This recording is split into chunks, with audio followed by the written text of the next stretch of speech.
I'm Linda Fox. I'm a senior reporter with PhocusWire, and I'm here with Sam Jain. He's founder and chairman of Fareportal. Welcome, Sam. Thank you, Linda. Thanks so much for joining us. Nice to be here. So you've been in the industry a long time, and I just wanted to know, how did you get into travel and why? So, I came to United States in the early 90s and happened to be have a friend who was in the travel industry. So I worked with him for about a year or so. And it so happened that he was in the wholesale business for airline tickets. And what I noticed working with him for about a year, that a lot of the processes were very manual and they were still very antiquated and backward. So what I decided to do was help him automate a lot of that stuff and basically digitized it for him, which turned into a great business idea for me. And then I took that concept and launched my first company called Fairbuzz, which was a B2B travel company. And our business proposition was to basically aggregate fares from different net fare aggregators and then bring them together into one platform. And it's an easy user interface for travel agents to use. And it so happened around that time frame is that all the airlines cut their commissions. Yes, I remember. And they were capped first, and then they went down to zero. So a lot of retail agencies were hurting. So this was a very attractive deal for them to buy net fares from us, and then add a markup, and then still be able to earn some, profit for themselves and save money for their customers. So that business lasted till late 90s, and then while the internet became more mature, I decided to start digitizing that whole thing towards the B2C platform. And again, our company is entirely bootstrapped. So early 2000s, I started this company called Fareportal, which we are all familiar with right now. Yes, we are. And the Fareportal as a concept was to build technology, which was the platform that I used to launch Cheapo Air in 2006.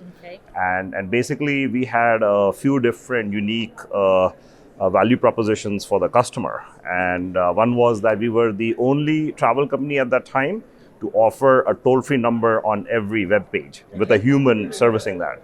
So you could not get that from any online agency at that time. And even today, there are very few companies that offer that. And then we also offered the net fares directly to the consumer. And also the other elements were like more complex itineraries, like multi-city or multiple airline itineraries.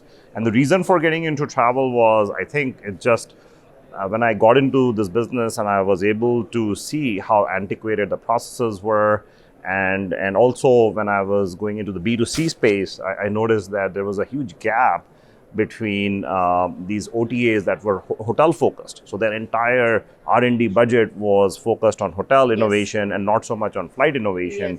So there was this big gap in the industry that nobody was really, targeting flights as an innovation and providing better support or better products, better supply, to the customer. So I think we sort of got in at the right time, and we were able to, capitalize on that. And ultimately, we provide a better service, better price, and a better product and better user experience. So you've seen the industry digitize and digitalize over the past 30 years. What do you think is really now important in terms of next steps in digital? I think the next steps definitely. You hear about it. I hear about metaverse and crypto and NFTs and so many other names out there. I feel that a lot of these concepts are not fully tested, or some of them even have a reputational issue, like crypto, as you're aware of what Very happened with FTX just now recently. So I think for us as a business and also from a marketplace perspective, where I feel the real opportunities are really in AI, machine learning, and fintech is really the next evolution of travel. I think a lot of companies are getting into it, and we see like in fintech the opportunities are huge, right? And I think some of it is started because of COVID, where customers started to feel a need for having that protection or assurance around some of the flight purchases or other products that they have purchased. from their experience when they went through the cancellation and the refund Absolutely. process, and they had a lot of problems with that. So we have our internal team, and we have developed some fintech products like CFAR is one of them, which is cancellation for any reason. Yep. So you can literally cancel, you can call and cancel for any reason, and they get cash back, right? So that kind of product, I think it makes sense for the customer, but also if you think about the scope and the total addressable market for fintech product, and this is just one example, and there are many others, that it's the entire globe. So we could attach it in Korea, for example, or any part of the world, and on any product. So right now it's in flights already on our Vacation site, but it can be car vacation, rental. I mean, you name it. You could probably find some fintech cruises, opportunity. any Yeah, travel 100%. product, and even beyond travel, right? So this is basically great product. And then on the machine learning AI side, I mean, our company has invested in chatbots and some fraud prevention tools. Basically, any process that in our organization where we see there's a lot of big data, and there's a room for optimization, driving efficiency. Exactly. Yep. So we have a lot of opportunities there, and we have also worked with a third party together and built a search engine marketing bidding platform, all driven by AI, which we were able to cut off 90% of our manual work that we used to do. Okay, I want to come back to marketing in a minute, but just hold that thought. Post-pandemic trends, what have you seen that you think is here to stay? So post-pandemic, I think the key thing that I have noticed is just the customer perception of travel, because of the shock all the customers went through for the past several years. Yeah. So I think customers have been left bruised in a way. Yeah. So they high and dry in cases. High and dry in many cases.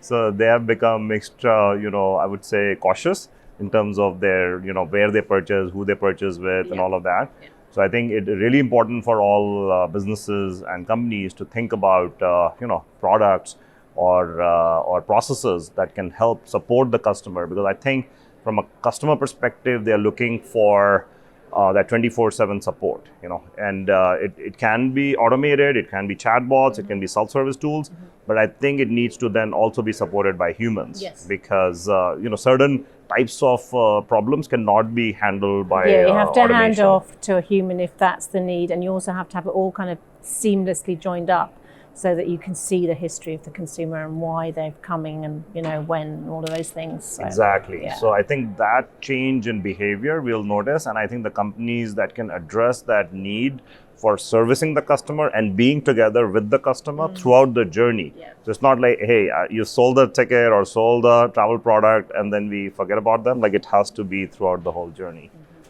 Do you think the pandemic is behind us? Because obviously I think some parts of Asia closed down again the last day or so. We had a cruise ship going into Australia with 800 infected passengers.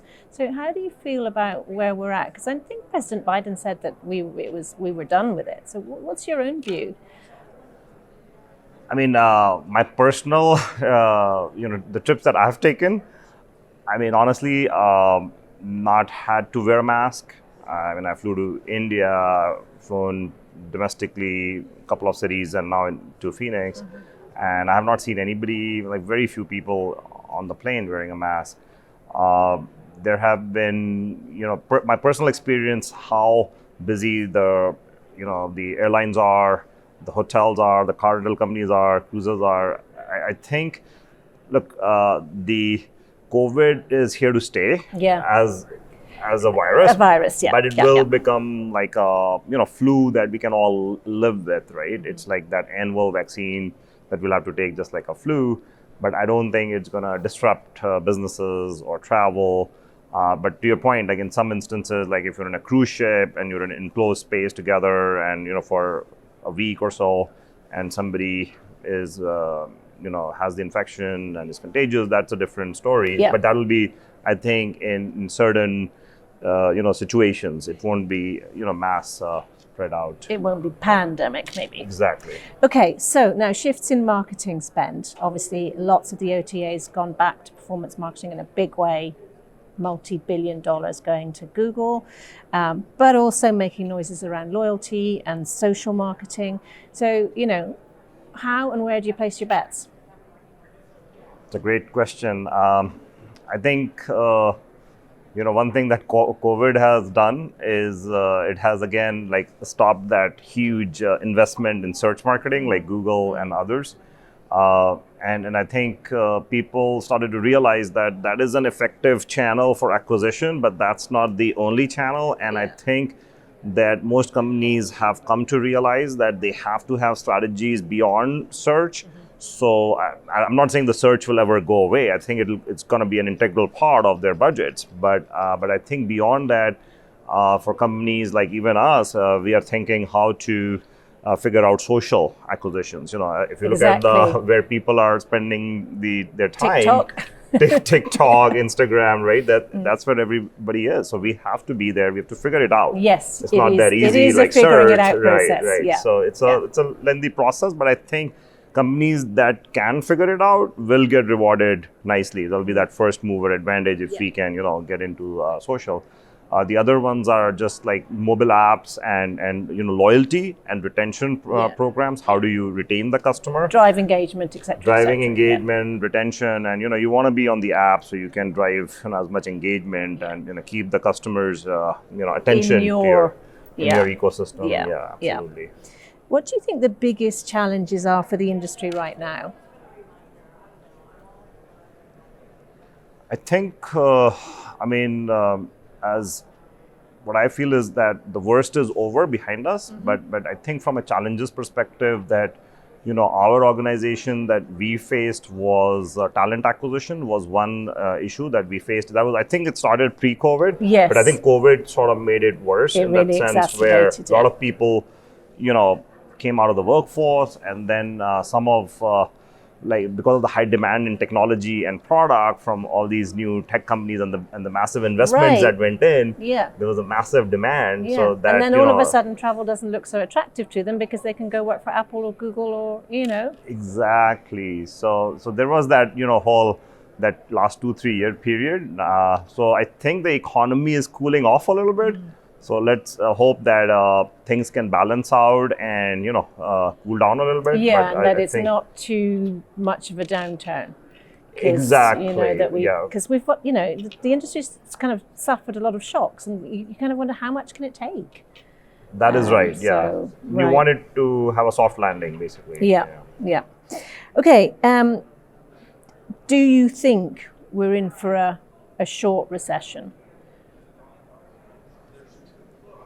I think so. I mean, the recent financial data suggests like the inflation rates have come below expectations, which is great news. And I think we saw the stock market just, take off as soon as they saw the inflation numbers come below expectation. I mean, that was a immediate reaction from the stock market. I think if we continue to see, and then the unemployment rates are so low, right? Yes, exactly. So, and that's a good sign. Historical low, that's a very good sign as well. So the macroeconomic level, I think everything is really healthy. If you look at all the travel industry, I think it's bouncing back really fast. I mean, most of them are back to the pre-pandemic level. Some of them are ahead of it. Yeah. So I feel that the recession, to your point, I think it will be mild, and I don't even know if we really will notice it. Okay, let's hope. So, yes. Yeah. Okay. Now, you did mention emerging tech, and things like NFTs, metaverse. Another one might be SSID. So I just wanted you just to give me, just a few sentences on, where each one is going to fit into the industry. It might not be now. It might be a couple of years down the road, but where you see the use cases, and start with NFT. Or you might just think it's bonkers. It's never going to, whatever the view is. I mean, I think this debate has happened in the past, and some conversations have happened. I think the closest one that organizations are using right now is crypto, as accepting as a payment method. Some companies are doing it, not everyone. There are some intermediaries that take the risk in the sense that the risk is not for the travel agency, so they just convert the Bitcoin into dollars, and then they get the money right away. So there's no risk to the agency. However, I mean, it's a reputational thing, right? Like crypto has had a really a roller coaster. Right. Yeah. I think NFTs and metaverse are still very, very nascent, and we haven't really figured out what are the use cases. I know that in metaverse, there are some companies, I think the one airline who's already starting out a test run to see how that works. Again, it's still very early. What would be I think the adoption also on metaverse, I think, will be the younger generation, the Gen Zs, and yes, so it will be it'll be nice and exciting. I mean, as you know, Mark Zuckerberg has spent billions and billions of dollars building it out. So I know, but then he got kind of stock price went down 70%, yeah, right? Yeah. And didn't he have to apologize or something? Yes, yeah, and they had to terminate, I think, 11,000 people because their company's not doing well, because all the cash that they're generating, he's putting it back on metaverse. Right, so it may have been a bet too soon. I think so, yeah. Anyway, I think there's not too much clarity as well, and not too many, there's not a lot of adoption. There isn't. There's not enough there. There's nothing concrete. That's how it feels. Okay, and then just finally, the ID side, the developments there, how the portable kind of, not portable PNR, because PNRs are probably going to go, but you know what I mean. You take your profile and you can bring it with you as you travel. What do you think about those kind of developments? I think those are very important and useful. Like I personally, I've used Global Entry, and man, it is amazing. Game changer, right? Game changer, completely. And the Clear, Global Entry, I think between those two, not having to take off your shoes and belt, and like not even having to take out your passport anymore, it just reads out your, the retina and the biometrics, and then you can just pass through the airport in 5 minutes and be out of there. I think those kind of innovation linked up with your profile, I think that definitely, I think a lot of airlines are already testing them out successfully, and I'm sure the whole industry is going to trend in that direction, where I think we'll not have to really take out our IDs and just like make that whole process frictionless, going through the airport and security. Uniform. I believe in some European markets, you can just walk through without even showing your face, because the cameras just picks it up as you go along. Right. Exactly. Yeah. So I haven't experienced it yet, past, but I hope to. Sam, thank you so much for joining us. Thank you, Linda. Thanks. That was great.